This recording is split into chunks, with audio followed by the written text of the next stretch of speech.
আসসালামু আলাইকুম, বিসমিল্লাহির রহমানির রহিম। সবাইকে স্বাগতম আমার চ্যানেলে। আজকে সকালের ভিডিও করলাম না, দুপুরে রান্না থেকেই ভিডিওটা শুরু করলাম। মুরগি গোস্তটা ভিজিয়ে রেখেছি, আর এদিকে একটু বাহির হলাম। ভাবিকে চিংড়ি মাছ কাটার জন্য কল করে পাঠিয়েছি। সকালে উঠে চিংড়ি মাছটা বের করে রেখেছিলাম, ভাবি এসে এখন কেটে দিতেছে।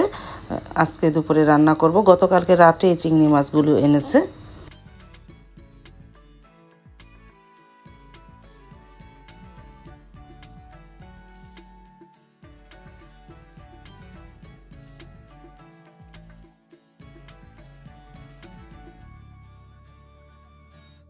ভাবি তো চিংড়ি মাছ কেটে ঘর ঝাড়ু দিয়ে মুছে চলে গেছে। আমি ঘন্টা দুয়েক পর রান্নাঘরে চলে আসলাম। পেঁপে, মূলা, আমরা বের করেছি। আর এই যে চিংড়ি মাছ ভুনা করব, মুরগি গোস্ত পেঁপে দিয়ে রান্না করব, ভাত আর ডাল দিয়ে মূলার চচ্চড়ি।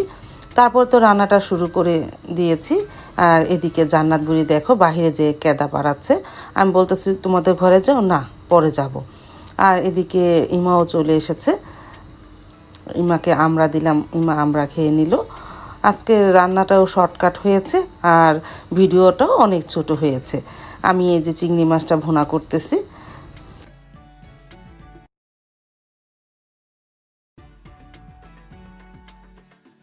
আর পাশে চলে আস্তে আস্তে তো ভাত হচ্ছে। মোলা দিয়ে ডালের চচ্চড়িটা হয়ে গেল, নামিয়ে রেখেছে। এটা বাটিতে বেরিয়েও রাখলাম। আর এই চিংড়ি মাছটাও হয়ে গেছে, এটা বাটিতে বেরিয়ে রেখেছে। এখন চুলায় আস্তে আস্তে মুরগি গোস্তটা কষাচ্ছি, পেঁপে আলু দিয়ে রান্না করব।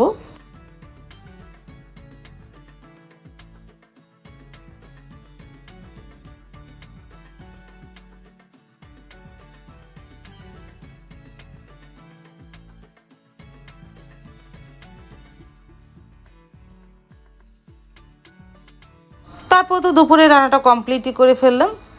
চিংড়ি মাছ ভোনা, মুসুরি ডাল দিয়ে মোলার চচ্চড়ি, পেঁপে আলু দিয়ে মুরগি গোস্তের ঝোল আর ভাত, এই দুপুরের মেনু।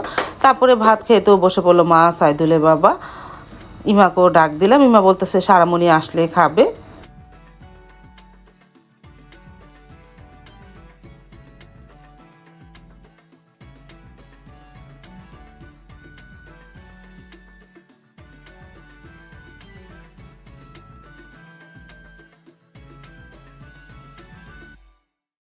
তারপরে এদের সারামণি স্কুল থেকে চলে এসেছে, ইমা আর সারামণি খেতেও বসে পড়েছে। আজ একটা ছোট্ট ভিডিও হলো, তোমরা কিছু মনে করো না, আজকে ভিডিওটা অনেক ছোট হয়েছে। তারপরে ওদের খাওয়া হয়ে যাওয়ার পর আমিও খেয়ে নিয়েছি। আর এদিকে জান্নাত বুড়ি শুয়ে শুয়ে কাকুর সাথে গল্প করতেছে। আজ তাহলে এ পর্যন্ত, দেখা হবে আগামীকালকে নতুন আরেকটা ব্লগ নিয়ে।